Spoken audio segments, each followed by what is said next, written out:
नमस्कार, मैं राहुल कोटियाल। छुई बातों की छरवाली समेटे हम एक बार फिर से हाजिर हैं अपने साप्ताहिक कार्यक्रम के साथ, जिसका नाम है एक्स्ट्रा कवर।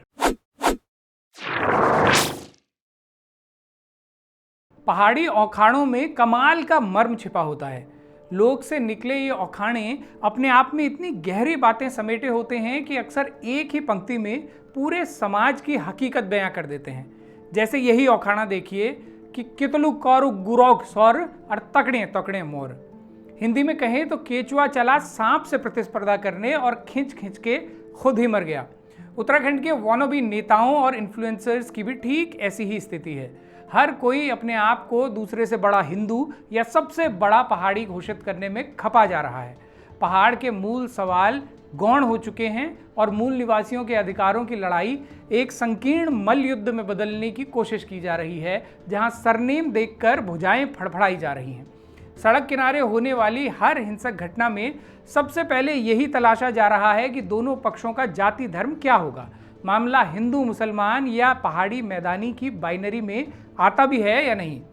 बाइनरी में आता है तो स्वघोषित रक्षा दल मुस्तैद हो जाते हैं, और बाइनरी से बाहर का मामला है तो कांडे लगें, तब चाहे कोई कचा कचा कर एक दूसरे की थिचवाणी क्यों ना बना दे, किसी को फर्क नहीं पड़ेगा।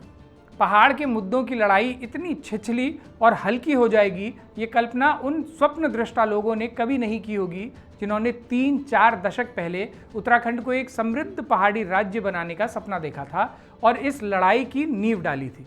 तो आज के एक्स्ट्रा कवर में इस पर विस्तार से चर्चा करेंगे कि उत्तराखंड की सबसे मजबूत लड़ाई लड़ने वाले उत्तराखंड क्रांति दल के सपनों का प्रदेश कैसा था और उन्होंने इसके लिए कैसा दस्तावेज तैयार किया था। लेकिन उससे पहले बीते हफ्ते की कुछ खबरों पर चर्चा कर लेते हैं। सरकार बहादुर ने इस बीच क्या क्या फरकाया, उसका डंका तो सरकार का सूचना विभाग और उस विभाग द्वारा पोषित डंकावीर पीटते ही रहते हैं। लेकिन सत्ता की वाहवाही वाले मंडाण के शोर तले कई अहम खबरें और मुद्दे अनसुने कर दिए जाते हैं। जैसे लच्छीवाला टोल प्लाजा से जुड़ी यही खबर अनसुनी रह गई कि पिछले 4 सालों में इस टोल से कितनी कमाई की गई। वरिष्ठ पत्रकार राजू गुसाई ने जब इस संबंध में आरटीआई के तहत जानकारी मांगी तो उन्हें बताया गया कि इस टोल से साल 2021-22 में 35 करोड़, साल 22-23 में 57 करोड़, 23-24 में 64 करोड़ और साल 2024-25 में 72.5 करोड़ रुपए की कमाई हुई। कुछ समय पहले इसी टोल पर एक भयानक हादसा हुआ था जिसमें 2 लोगों की मौत हो गई थी। इस हादसे के बाद टोल को हटाने की मांग भी तेज हुई थी, लेकिन इस टोल से जुड़े सबसे अहम सवाल पर कभी चर्चा ही नहीं हो पाती कि पहाड़ की तरफ जाने वाली गाड़ियों के लिए ये टोल कोई सुविधा शुल्क नहीं, बल्कि सीधे सीधे हफ्ता वसूली करने जैसा है। मोकमपुर से हरिद्वार तक करीब 37 किलोमीटर की टोल रोड के लिए यहाँ 110 रुपए एक तरफ का टोल लिया जाता है। लेकिन जो गाड़ियाँ टोल से गुजरने के बाद पहाड़ की तरफ जाती हैं, फिर चाहे वो टिहरी की तरफ बढ़ने वाली गाड़ियाँ हो या फिर ऋषिकेश से देवप्रयाग की तरफ, वो गाड़ियाँ सिर्फ 10 से 11 किलोमीटर ही टोल रोड का इस्तेमाल करती हैं। यानी टोल रोड का 1/3 सफ़र भी वो गाड़ियाँ तय नहीं करती, फिर भी उन गाड़ियों से उतना ही टोल वसूला जा रहा है।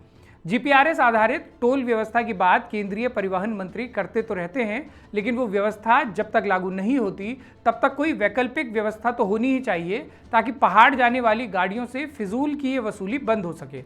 सिर्फ 10-11 किलोमीटर टोल रोड का इस्तेमाल करने पर भी पहाड़ जाने वाली गाड़ियों को 110 रुपये टोल देना पड़ता है, जो करीब 10 रुपये प्रति किलोमीटर बैठता है। बाकी बात देखिए, जितना किराया एक लग्जरी गाड़ी प्रति किलोमीटर भाड़े के रूप में लेती है, उतना तो देवभूमि में सिर्फ टोल ही वसूला जा रहा है। कमाल स्थिति है उत्तराखंड की। क्या मैं बोलूं बल विपत्ति की बात, एक एक विपत्ति 9-9 हाथ। ऐसी ही विपत्ति प्रदेश के इंडस्ट्रियल इलाकों में भी है, जहां उत्तराखंड के लोगों को न्यूनतम मौके मिल रहे हैं, जबकि इन इलाकों में उद्योग लगाने का सबसे मजबूत तर्क सरकार यही देती रही है कि इससे स्थानीय लोगों को रोजगार मिलेगा। प्रदेश के एक युवा ने अपनी आपबीती भेजते हुए हमें बताया है कि हरिद्वार, देहरादून और विकासनगर के उद्योगों में घोर क्षेत्रवाद देखा जा सकता है, जहां उत्तराखंड से बाहर के ठेकेदार अपने अपने क्षेत्र के लोगों को ही अस्थायी नौकरियों पर रखते हैं। अक्सर ऐसे इलाकों में स्थानीय लोगों को नौकरी न देने का एक कारण ये भी होता है कि कर्मचारियों में लोकल लोग जितने कम रहेंगे, उतनी ही यूनियन कमजोर लगी रहेगी। स्थानीय कर्मचारी अगर ज़्यादा होंगे तो हड़ताल की स्थिति में उनके पास आसपास का मजबूत समर्थन होगा। इससे अच्छा है कि बंगाल, बिहार जैसे दूरस्थ इलाके के लोगों को ज़्यादा से ज़्यादा रखा जाए, ताकि कर्मचारी हमेशा प्रबंधन से दबे रहें। इंडस्ट्रियल इलाकों में ये भी शिकायतें आ रही हैं कि यहाँ ठेकेदार सीधे सीधे नौकरी के नाम पर घूस की भी मांग कर रहे हैं। नौकरी लगवाने के लिए वो पहले महीने की आधी तनख्वाह तक बतौर कमीशन खुद रख लेते हैं। देश के कई प्रदेशों में ये नियम है कि जहां भी उद्योग लगाए जाएं, वहां अधिकतर नौकरियां स्थानीय लोगों के लिए सुरक्षित रखी जाएं। लेकिन उत्तराखंड में ऐसे कांडे लगे हैं कि इस नियम का पालन भी यहां नहीं होता और पहाड़ के युवाओं को भांडे मांजने तक के लिए दिल्ली जाना पड़ता है। जबकि हमारी सरकार बहादुर उद्योग वाले इन जिलों को भू कानून के दायरे से भी बाहर सिर्फ इस तर्क के आधार पर कर देती है कि यहाँ उद्योग लगाकर वो भौंकुच फरका देगी। एक्स्ट्रा कवर में ही कुछ समय पहले हमने बताया था कि पहाड़ के कई पॉलिटेक्निक कॉलेजों में इंजीनियरिंग की कई ब्रांचेस बंद कर दी गई हैं। इसके पीछे सरकार का तर्क था कि बच्चे इनमें एडमिशन ही नहीं ले रहे। अब आप लोग इस कुचक्र को पूरी तरह समझिए। पहाड़ के बच्चों के लिए सरकारी नौकरियां कितनी हैं वो जग जाहिर है। औद्योगिक क्षेत्रों में जो उद्योग लगे हैं वहां इन बच्चों की नौकरियां सुनिश्चित हो सकें, इसकी कोई व्यवस्था सरकार करती नहीं। ऐसे में पॉलिटेक्निक से निकले बच्चों के लिए उनकी डिग्री सिर्फ धुपड़ा दिखाने या बकिया पुछवाने के काम की ही रह जाती है। और फिर अपनी इसी नाकामयाबी को अपना आधार बनाते हुए सरकार पॉलिटेक्निक कॉलेजों की मवासी घाम लगा देती है। उच्च शिक्षा से लेकर स्कूली शिक्षा तक सभी जगह ऐसी ही स्थिति बना दी गई है। प्रदेश के दूर दराज वाले इलाकों की तो सुध लेने वाला तक कोई नहीं रह गया। पिथौरागढ़ के धारचूला का ही उदाहरण देखिए।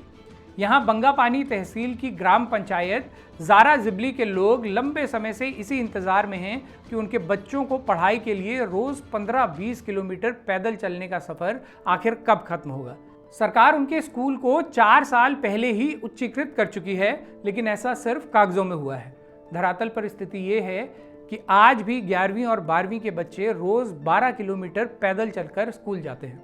कभी कड़ी धूप में तो कभी बरसात में, और जंगली जानवरों के खतरों से रोज लड़ते भिड़ते ये बच्चे स्कूल पहुंचते हैं।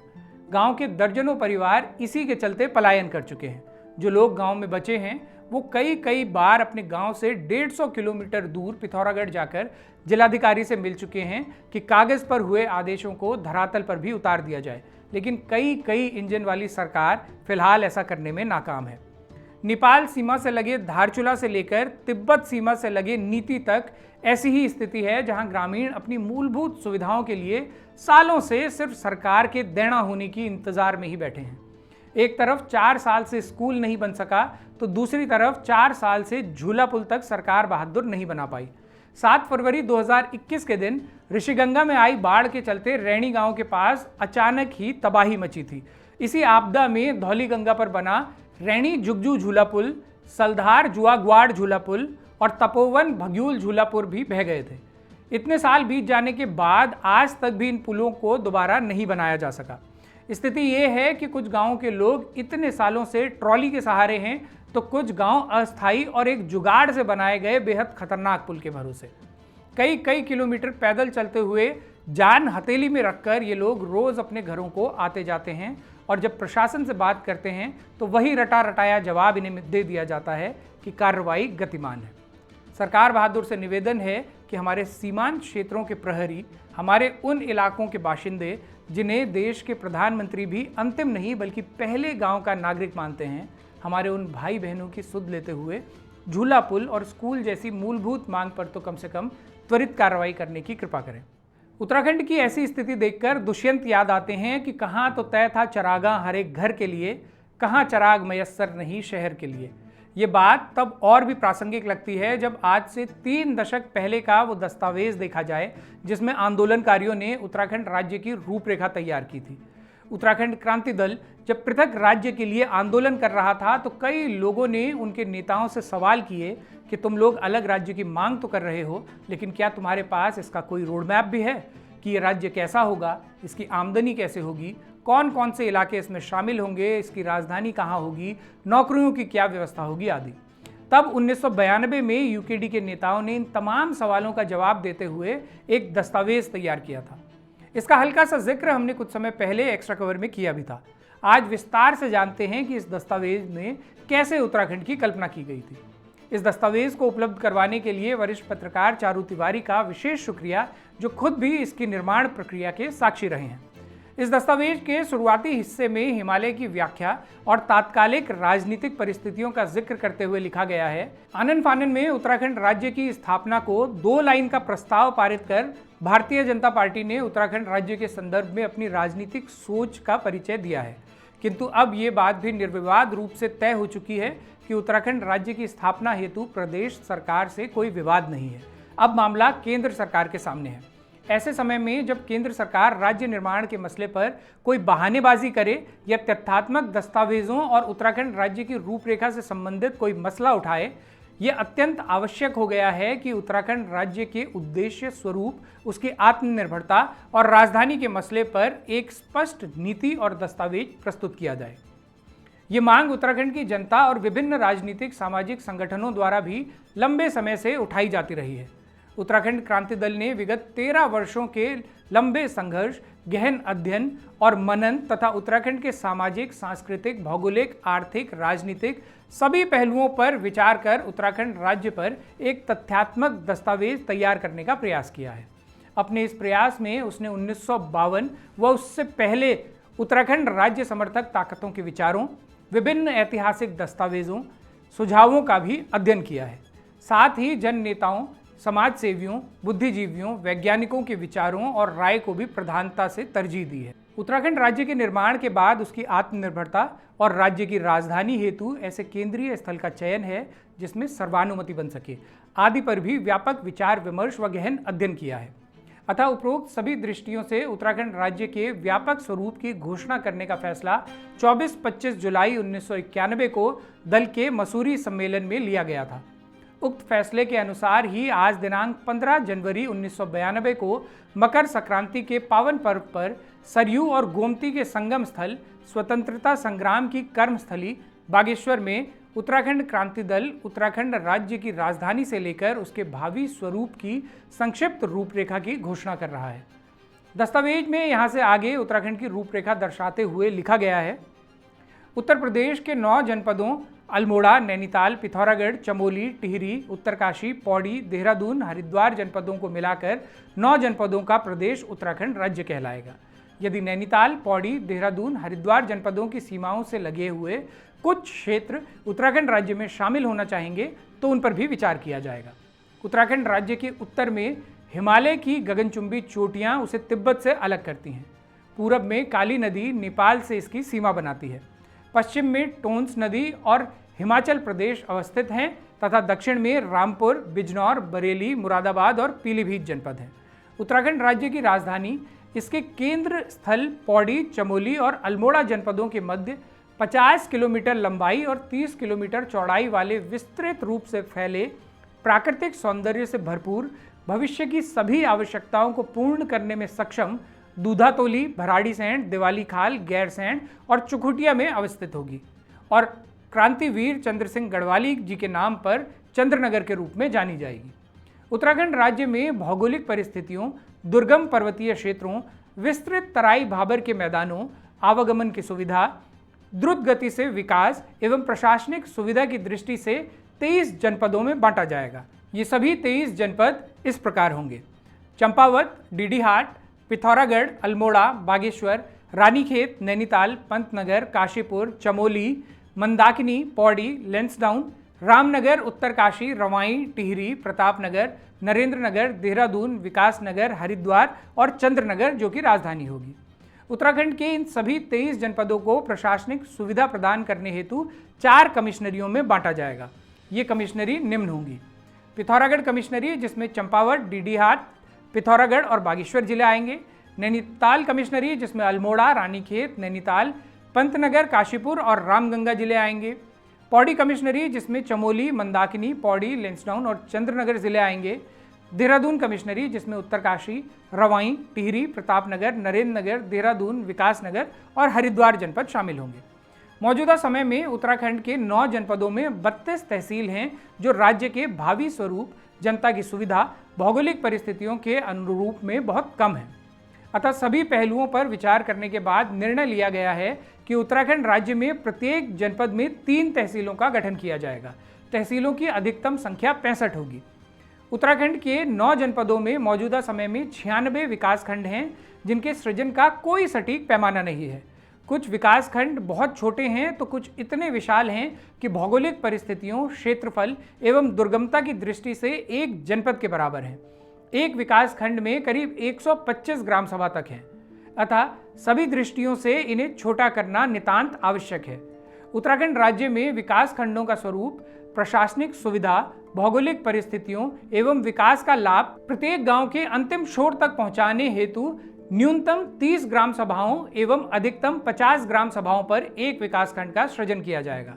प्रत्येक विकासखंड के सृजन का मानक इस प्रकार रखा जाएगा कि उसकी न्यूनतम आबादी 30,000 और अधिकतम आबादी 50,000 से अधिक नहीं हो। इस प्रकार समूचे उत्तराखंड में कम से कम 150 एवं अधिकतम 180 विकासखंड होंगे। मौजूदा समय में 56 विकासखंड हैं। इसी अनुपात में न्याय पंचायतों और ग्राम सभाओं का भी गठन किया जाएगा। उत्तराखंड राज्य में प्रस्तावित 23 जनपदों में जिला परिषदों का गठन कर्नाटक राज्य की जिला प्रणाली के अनुरूप किया जाएगा तथा उनमें और भी आवश्यक सुधार किए जाएंगे ताकि उन्हें पूर्ण अधिकार संपन्न बनाया जा सके। जिला परिषदों की जिले के विकास हेतु योजना बनाकर पूर्ण अधिकार प्रदान किए जाएंगे और जिला योजना हेतु उन्हें पूर्ण बजट की सुविधा प्रदान की जाएगी। जिला परिषद जिले की सर्वोच्च अधिकार संपन्न लोकतांत्रिक संस्था होगी। जिला परिषदों के अनुरूप क्षेत्र समितियों एवं नगर पालिकाओं, महापालिकाओं, नोटिफाइड एरिया, टाउन एरिया कमेटियों को सुदृढ़ एवं अधिकार संपन्न बनाया जाएगा। बेसिक शिक्षा परिषदें जिला परिषदों के अधीन कार्य करेंगी। जिन जिन शहरी क्षेत्रों में स्थानीय निकायों के गठन की मांग है या आवश्यकता अनुभव की जाएगी, उन्हें स्थानीय निकायों का दर्जा प्रदान किया जाएगा। स्थानीय निकायों को आत्मनिर्भर बनाने हेतु स्थानीय निकाय विकास कोष की स्थापना की जाएगी। जिला परिषद अध्यक्षों, ब्लॉक प्रमुखों, नगर अध्यक्षों के चुनाव सीधा जनता के माध्यम से करवाए जाएंगे ताकि इन संस्थाओं में जनता की सीधी भागीदारी सुनिश्चित हो सके। समूचे हिमालय राज्यों में उत्तराखंड को छोड़कर 10,000 से लेकर 80,000 की जनसंख्या पर एक विधानसभा क्षेत्र का गठन किया गया है। जैसे जम्मू कश्मीर में 80,000 आबादी पर एक विधानसभा सीट, हिमाचल में 60,000 पर, मणिपुर में 23,000 पर, सिक्किम में 10,000 पर और अरुणाचल में 21,000 पर एक विधानसभा क्षेत्र है।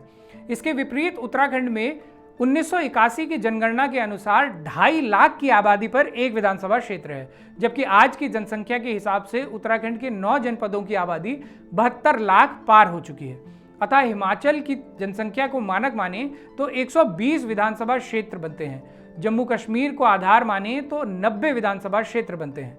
आज की बढ़ती आबादी, विस्तृत एवं दुर्गम क्षेत्र में फैले उत्तराखंड की विशालता को ध्यान में रखते हुए 70,000 जनसंख्या पर एक विधानसभा क्षेत्र के अनुपात में करीब 105 विधानसभा क्षेत्रों का गठन किया जाएगा। संसदीय क्षेत्रों में हिमालय के पर्वतीय राज्यों में जनसंख्या और भौगोलिक दृष्टि से जम्मू कश्मीर को छोड़कर अधिक अंतर नहीं है, परंतु पर्वतीय क्षेत्रों में संसदीय क्षेत्र इतने विशाल और दुर्गम हैं कि उनका छोटा होना हिमालय के सभी राज्यों के हित की दृष्टि से बहुत आवश्यक है। 1981 की जनगणना के अनुसार हिमाचल में 10.5 लाख पर, जम्मू कश्मीर में 10 लाख पर, सिक्किम में 3 लाख पर, अरुणाचल में 6 लाख पर और उत्तराखंड में 12 लाख की आबादी पर एक संसदीय क्षेत्र है। ये हिमालयी राज्यों के साथ में अन्याय है, अतः यहाँ संसदीय क्षेत्रों का पुनर्निर्धारण आवश्यक है। इसमें यदि सिक्किम को मानक मानकर 3 लाख की आबादी पर एक संसदीय क्षेत्र माना जाए तो उत्तराखंड में 24 संसदीय क्षेत्र बनते हैं। हमारा मानना है कि अधिकतम 5 लाख की आबादी पर एक संसदीय क्षेत्र निर्धारित किया जाए, अतः उत्तराखंड राज्य में न्यूनतम 15 संसदीय क्षेत्र बनाए जाने चाहिए। यही नीति सभी हिमालयी राज्यों के लिए भी लागू की जानी चाहिए। उत्तराखंड राज्य के महामहिम राज्यपाल का स्थायी आवास और कार्यालय नैनीताल में होगा और आवश्यक कार्यों के निर्धारण एवं राजधानी की निकटता की दृष्टि से एक अतिरिक्त राज्यपाल भवन का निर्माण दूधातोली में किया जाएगा। उत्तराखंड क्रांति दल द्वारा 3 अप्रैल 1980 को डॉक्टर डी पंत की अध्यक्षता में पारित दल के संविधान में स्पष्ट घोषणा कर दी गई थी कि नंबर 1, उत्तराखंड राज्य भारतीय संघ का एक शोषण विहीन, वर्ग विहीन, समाजवादी, धर्मनिरपेक्ष राज्य होगा। नंबर 2, उत्तराखंड राज्य में निवास करने वाले अनुसूचित जाति, अनुसूचित जनजाति, अल्पसंख्यकों और पिछड़ी जाति के हितों की पूर्ण सुरक्षा की जाएगी। नंबर 3, उत्तराखंड राज्य में मातृशक्ति की दशा सुधारने हेतु विशेष प्रयास किया जाएगा। इस हेतु महिला सेल का उत्तराखंड स्तर पर गठन किया जाएगा। नंबर 4, उत्तराखंड राज्य में रहने वाले विभिन्न मत मतांतरों को मानने वाले लोगों के मध्य भाईचारा पैदा कर उत्तराखंड राज्य प्राप्ति के पश्चात शासन व्यवस्था में उन सब की सहमति सुनिश्चित की जाएगी। पुनः वर्ष 1987-88 में उत्तराखंड क्रांति दल द्वारा प्रकाशित उत्तराखंड राज्य और उसका स्वरूप में इसे और भी स्पष्ट करते हुए इसके पेज 27 पैरा 5 में स्पष्ट रूप से उल्लेख किया जा चुका है कि उत्तराखंड राज्य का स्वरूप भाषाई, क्षेत्रवादी या सांप्रदायिक कतई नहीं होगा, बल्कि उत्तराखंड राज्य में निवास करने वाले विभिन्न जाति, संप्रदाय, मत मतांतरों के अनुयायियों को एक सूत्र में पिरोकर सामूहिक नेतृत्व के माध्यम से एकजुट करते हुए प्रगति के पथ पर अग्रसर करना ही हमारा मुख्य लक्ष्य होगा। अपने पिछले वायदों को पूरी निष्ठा और ईमानदारी के साथ दोहराते हुए हम पुनः घोषणा करना चाहते हैं कि उत्तराखंड राज्य में अनुसूचित जातियों, जनजातियों, अल्पसंख्यकों, पिछड़ी जातियों और महिलाओं के हितों की पूर्ण सुरक्षा की जाएगी। साथ ही ग्राम सभा स्तर से लेकर विधानसभा और लोकसभा में पूर्ण प्रतिनिधित्व प्रदान किया जाएगा। राज्य के विकास हेतु हर क्षेत्र में उनकी सहभागिता सुनिश्चित की जाएगी। हम बहुत पहले बता चुके हैं कि उत्तराखंड राज्य हिमालयी राज्यों में सर्वाधिक आत्मनिर्भर राज्य होगा। यद्यपि राज्य की स्थापना के बाद भी समग्र रूप से विकसित करने हेतु कुछ समय के लिए केंद्र की सहायता की आवश्यकता पड़ेगी। प्रचुर मात्रा में धन और अन्य साधनों की भी आवश्यकता होगी। जिस प्रकार केंद्र सरकार ने अन्य राज्यों के निर्माण हेतु उन्हें संसाधन प्रदान किए हैं, हमें भी मिलेंगे। हमारा वायदा है कि 10 साल के अंदर हम इसे पूर्ण आत्मनिर्भर राज्य बना सकेंगे। ये कहना बिल्कुल बेमानी होगी कि उत्तराखंड राज्य आत्मनिर्भर राज्य नहीं बन सकेगा। आज की परिस्थितियों में उत्तर प्रदेश के साथ जुड़े रहकर मोटे तौर पर विभिन्न स्रोतों से हमारी वार्षिक आमदनी 700 करोड़ से ऊपर है, जिसे राज्य बनाने के बाद हम 10 वर्षों के अंदर 1500 करोड़ के ऊपर ले जाएंगे। खाद्यान्न के क्षेत्र में उत्तराखंड पूरी तरह आत्मनिर्भर होने के साथ साथ यहाँ का तराई अपने उत्पादन का बहुत बड़ा भाग शेष प्रदेश और भारत को देता है, अतः इस क्षेत्र में भी कोई कठिनाई नहीं होगी। उत्तराखंड क्रांति दल का निश्चित मानना है कि उत्तराखंड राज्य के सर्वांगीण विकास के लिए प्रशासनिक सुविधा की दृष्टि से विकेंद्रीकरण आवश्यक है। अतः दल ने दिसंबर 1990 में संपन्न आम चुनावों में जारी घोषणा पत्र के अनुरूप प्रशासनिक सुविधा की दृष्टि से राज्य के विकेंद्रीकरण के पश्चात ग्राम सभाओं, न्याय पंचायतों, विकास खंडों, स्थानीय निकायों एवं जिला परिषदों को पूर्ण अधिकार संपन्न बनाने का निर्णय लिया है तथा ग्राम स्तर पर छोटी प्रशासनिक इकाइयों के गठन की घोषणा की है। रोजगार के क्षेत्र में केंद्रीय सेवाओं को छोड़कर उत्तराखंड स्तर पर उत्तराखंड राज्य सेवा आयोग गठित होगा, जिसके अंतर्गत 80% स्थानों पर उत्तराखंड राज्य निवासियों को ही नियुक्तियां दी जाएंगी। बेरोजगारी को खत्म करने हेतु व्यापक एवं दीर्घकालिक योजना बनाई जाएगी, जिसके अंतर्गत लघु माध्यम दर्जे के एवं वृहद उद्योगों की स्थापना के साथ साथ ग्राम स्तर पर कुटीर उद्योगों का जाल बिछाकर हर हाथ को काम दिया जा सकता है तथा बेरोजगारी जड़ मूल से खत्म की जा सकती है। यही नहीं, जापानी और स्वीडिश तकनीक पर प्रत्येक विकास खंड में इलेक्ट्रॉनिक आधारित औद्योगिक इकाइयों का जाल बिछाकर तथा उन्हें कच्चा माल उपलब्ध करवाकर औद्योगिक क्रांति लाई जा सकती है। उत्तराखंड में उपलब्ध कच्चे माल पर आधारित औद्योगिक इकाइयों की आधुनिक टेक्नोलॉजी के साथ विकसित किया जाए तो व्यापक स्तर पर रोजगार उपलब्ध कराए जा सकते हैं। कच्चे माल पर आधारित एकाधिकारवादी बड़ी औद्योगिक इकाइयों का जनहित में विकेंद्रीकरण करना होगा। उत्तराखंड में परंपरागत कुटीर उद्योगों को आधुनिक टेक्नोलॉजी के साथ ग्राम्य स्तर पर विकसित किया जा सकता है।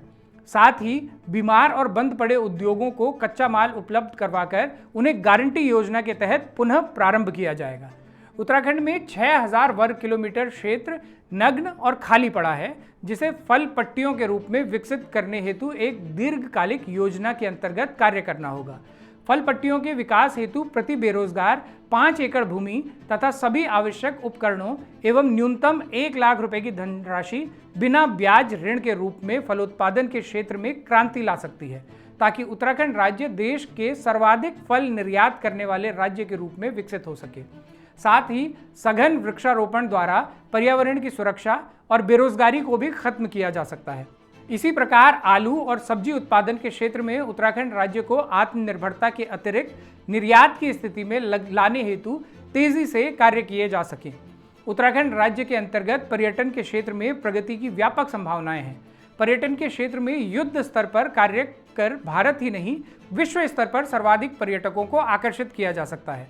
इस क्षेत्र में कार्य करने हेतु दीर्घकालिक एवं रोजगार परक योजनाओं को मूर्त रूप दिया जाएगा और पंचतारा संस्कृति को समाप्त कर पर्यटन विकास का ऐसा ढांचा खड़ा किया जाएगा जिससे देश विदेश के विभिन्न क्षेत्रों में साधारण एवं मध्य आय वर्ग का पर्यटक बहुत कम खर्चे में उत्तराखंड के धार्मिक और प्राकृतिक सौंदर्य का लाभ उठा सके। इसके माध्यम से देश के सुदूरवर्ती क्षेत्रों व उत्तराखंड राज्य की जनता के बीच आपसी सामंजस्य और आत्मीयता प्रदान की जा सके। आध्यात्मिक एवं पर्यटन के क्षेत्र में क्रांति लाने हेतु स्वस्थ मानसिकता के रूप में भी पर्यटन का विकास करना होगा। पर्यटन और पर्वतारोहण को एक दूसरे का पूरक मानते हुए पर्वतारोहण, स्कीइंग, ट्रेकिंग, हाइकिंग, राफ्टिंग आदि को विकसित किया जाएगा। साथ ही नए पर्यटन केंद्रों का विकास किया जाएगा। इस बात का विशेष ध्यान रखा जाएगा कि पर्यटन उद्योग के विकास के साथ साथ उसमें उत्तराखंड की जनता की भागीदारी सुनिश्चित हो और पर्यटन से होने वाली कुल आय का 75% लाभ उत्तराखंड राज्य में निवास करने वाली जनता को मिल सके। वानिकी के क्षेत्र में उत्तराखंड राज्य यहाँ की मूल प्रजाति के वनों का तेजी से विकास करेगा तथा भूस्खलन और प्रदूषण को रोकते हुए पर्यावरण की दृष्टि से वैज्ञानिक आधार पर प्राकृतिक संतुलन बनाते हुए वनों का विकास करेगा। इसके अतिरिक्त जनहित में पर्यावरण को क्षति पहुंचाए बिना वन अधिनियम, वन्य जंतु अधिनियम, खनन अधिनियम में आवश्यक संशोधन किया जा सकता है। स्वास्थ्य के क्षेत्र में उत्तराखंड राज्य प्रत्येक नागरिक को निःशुल्क आधुनिक सुविधाएं उपलब्ध करवाने हेतु एलोपैथिक, होम्योपैथिक और आयुर्वेदिक चिकित्सा पद्धतियों में समन्वय स्थापित करते हुए प्रत्येक न्याय पंचायत के मध्य पूर्ण साज सज्जा युक्त चिकित्सालयों की स्थापना पर राज्य बनने के तुरंत बाद उत्तराखंड में एक आधुनिक मेडिकल कॉलेज की स्थापना भी की जाएगी। यही नहीं, उत्तराखंड में प्राप्त दुर्लभ जड़ी बूटियों के उत्पादन, विपणन और जीवनदायिनी औषधियों के निर्माण हेतु उत्तराखंड स्तर पर जड़ी बूटी शोध संस्थान की स्थापना भी की जाएगी। उत्तराखंड राज्य की आत्मनिर्भरता के लिए सबसे बड़ा साधन एवं स्रोत यहाँ की जल शक्ति का वैज्ञानिक तरीके से उपयोग करना है। उत्तर प्रदेश एवं भारत के अधिकतर क्षेत्रों को सिंचाई, विद्युत और पेयजल की सुविधा जिन नदियों से प्राप्त होती है उनमें से अधिकतर का उद्गम क्षेत्र उत्तराखंड है, परंतु आज तक इनका सही उपयोग नहीं किया गया।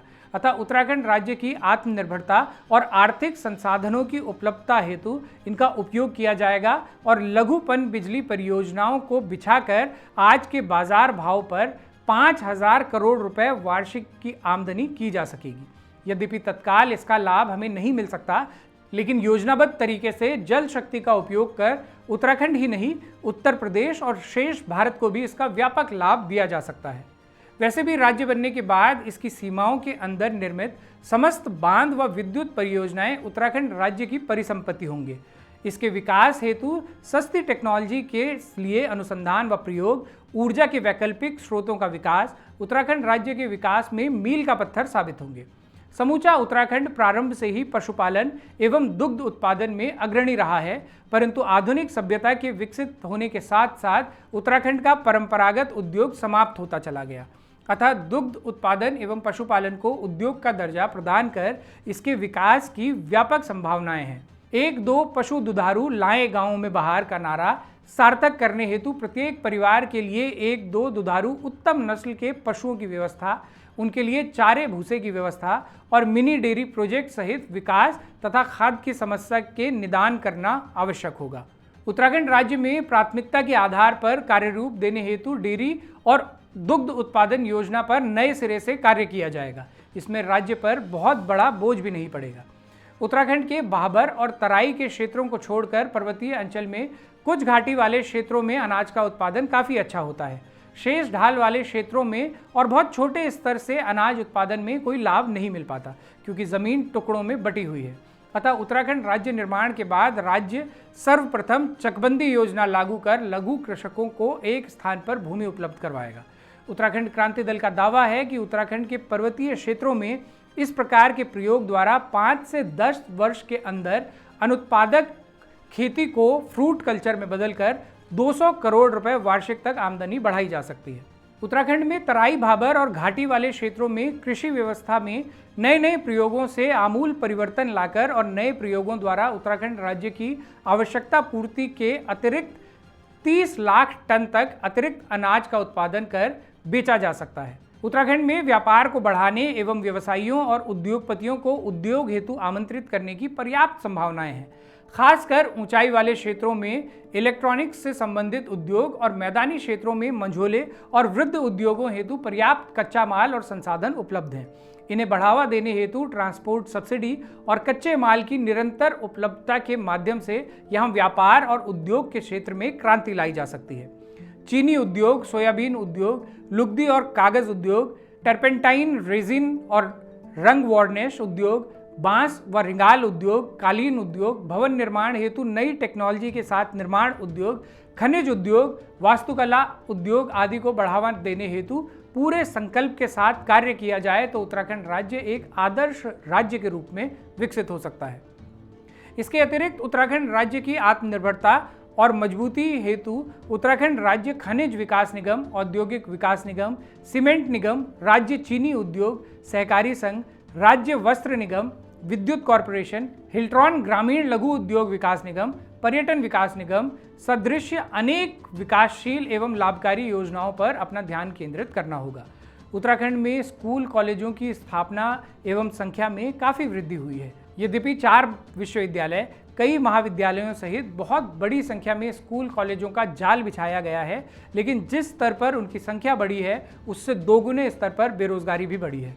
कुमाऊं और गढ़वाल विश्वविद्यालय में वहां की परिस्थितियों और संभावनाओं के अनुरूप जिस विकास व शोध की कल्पना की गई थी वह भी सार्थक नहीं हो पाई। अतः उत्तराखंड राज्य में पर्यटन, वानिकी, हॉर्टिकल्चर आदि परिस्थितियों के अनुसार शोध किया जाएगा और उसी अनुसार विषय शुरू किए जाएंगे। पंतनगर विश्वविद्यालय में कृषि क्रांति के नाम पर अपने अध्ययन और शोध का लाभ भले ही उत्तर प्रदेश को दिया हो, लेकिन उत्तराखंड के कृषि बागवानी के विकास में इसके योगदान का प्रतिशत नगण्य ही है। राज्य बनने के बाद इस विश्वविद्यालय के स्वरूप को क्षेत्र में कृषि क्रांति लाने हेतु किया जाएगा। इसी प्रकार राज्य बनने के बाद स्कूल कॉलेजों की संख्या में वृद्धि की बजाय शिक्षा को रोजगार उन्मुख बनाया जाएगा। शैक्षिक योजनाएं इस प्रकार तैयार की जाएंगी जिससे ऐसा दीर्घकालिक खाका तैयार किया जा सके कि हर वर्ष विभिन्न क्षेत्रों में तकनीकी व रोजगार उन्मुख शिक्षा प्राप्त कर स्कूल कॉलेजों, तकनीकी संस्थाओं से निकलने वाले युवक खाली न बैठें। प्रतिवर्ष उन्हें रोजगार उपलब्ध करवाने हेतु हमें सरकारी, अर्ध सरकारी, निजी सेक्टरों सहित व्यक्तिगत व्यवसाय खड़ा करने हेतु संतुलन बनाना होगा और 20 से 50 वर्षीय योजनाएं बनानी होंगी ताकि बेरोजगारी पर अंकुश लगाया जा सके। उत्तराखंड राज्य में सड़कों का निर्माण एवं आवागमन तथा परिवहन व्यवस्था को इस प्रकार लागू किया जा सकता है जिससे राज्य के एक सिरे से दूसरे सिरे की दूरी को कम समय में तय किया जा सके और आम आदमी को बहुत बड़े परिवहन व्यय के बोझ से भी न दबना पड़े। इसके लिए जर्मनी, जापान और स्विट्जरलैंड की तकनीक पर रज्जू मार्गों का निर्माण, परिवहन निगम को आधुनिक तकनीक पर विकसित कर पूर्ण साज सज्जा युक्त परिवहन की व्यवस्था, हिमाचल प्रदेश के पैटर्न पर संभावित क्षेत्रों में केंद्र के सहयोग से रेलवे लाइनों का निर्माण, समूचे उत्तराखंड को जोड़ने हेतु टनकपुर से देहरादून, विकासनगर तक तराई क्षेत्रों में सीधी रेलवे लाइन के निर्माण सहित पर्वतीय क्षेत्रों को रेलवे लाइनों से जोड़ना हमारी परिवहन व्यवस्था का मुख्य अंग होगा। परिवहन व्यवसायियों के सुदृढ़ीकरण में पर्यटन सुविधाओं का विशेष ध्यान रखा जाएगा। उत्तराखंड राज्य में भूतपूर्व सैनिकों की भागीदारी महत्वपूर्ण होगी। यहाँ के 3.25 लाख भूतपूर्व सैनिक उत्तराखंड राज्य के निर्माण में मील का पत्थर साबित होंगे। राज्य उनकी प्रतिभा व शौर्य का उपयोग करने हेतु पूर्व सैनिक प्रकोष्ठ का राज्य स्तर पर गठन करेगा। राज्य मंत्रिमंडल में उनके कल्याण हेतु अलग मंत्रालय की स्थापना भी की जाएगी। सांस्कृतिक धरोहर के रूप में उत्तराखंड अत्यंत धनी रहा है, लेकिन धीरे धीरे यहाँ की आंचलिक संस्कृतियाँ जो विविधता में एकता की प्रतीक रही हैं, लुप्त प्राय हो रही हैं। जो बची हैं वह विकृति की ओर अग्रसर हो रही हैं। उत्तराखंड की धरती को देश का लघु भारत भी कहा जाता है। यहाँ कुमाऊनी, गढ़वाली, जौनसारी, राजी, बोक्शा, शौका, बंगाली, पंजाबी, थारू, मुस्लिम आदि विभिन्न संस्कृतियाँ मिलकर एक दूसरे को आत्मसात करती हैं। अतः इन संस्कृतियों की सुरक्षा, संरक्षण व संवर्धन के लिए उत्तराखंड राज्य में विशेष व्यवस्था की जाएगी। इन सबके अतिरिक्त उत्तराखंड राज्य में वृद्धों, असहायों, विधवाओं, विकलांगों सहित सभी समाज के उपेक्षित वर्गों को पूर्ण सम्मान के साथ जीवन यापन के अवसर उपलब्ध करवाए जाएंगे। अब ये केंद्र सरकार के हाथ में है कि वो कितनी जल्दी उत्तराखंड राज्य की घोषणा करती है, ताकि यहाँ के 1.5 करोड़ हाथ भारत के भाल पर एक खूबसूरत और पूर्ण आत्मनिर्भर उत्तराखंड राज्य का निर्माण कर सकें। रहे चमकता सदा शीर्ष पर ऐसा उन्नत भाल बनाओ, उत्तराखंड को राज्य बनाकर भारत को खुशहाल बनाओ। इसी आशा और विश्वास के साथ दिनांक 15 फरवरी 1992 मकर संक्रांति पर्व पर बागेश्वर जनपद अल्मोड़ा में श्री काशी सिंह ऐरी, अध्यक्ष उत्तराखंड क्रांति दल केंद्रीय कमेटी द्वारा उत्तराखंड राज्य एवं उसके स्वरूप की रूपरेखा घोषित एवं श्री विपिन त्रिपाठी, महामंत्री उत्तराखंड क्रांति दल केंद्रीय कमेटी द्वारा सार्वजनिक रूप से प्रसारित। तो ये था साल 1991-92 में तैयार किया गया वो सपना जिसे हकीकत में बदलने के लिए दर्जनों आंदोलनकारियों ने बलिदान दिया। लेकिन राज्य गठन के 25 साल बाद आज कितने क्षेत्रों में वो काम हो सका है, इसका आकलन आप लोग खुद कीजिए। आज के एक्स्ट्रा कवर में बस इतना ही। ये कार्यक्रम आपको पसंद आया हो तो इसे शेयर करने के साथ ही हमें मजबूत करने के लिए चैनल की पेड मेंबरशिप या सुपर थैंक्स का बटन दबाकर हमें सहयोग कीजिएगा। अपने सुझाव, प्रतिक्रिया या एक्स्ट्रा कवर से निकलती कोई खबर अगर आप हम तक पहुंचाना चाहते हैं तो इस मेल आईडी पर लिख भेजिए। अगले हफ्ते फिर से होगी मुलाकात। तब तक के लिए सिमन या पहलाद, नमस्कार।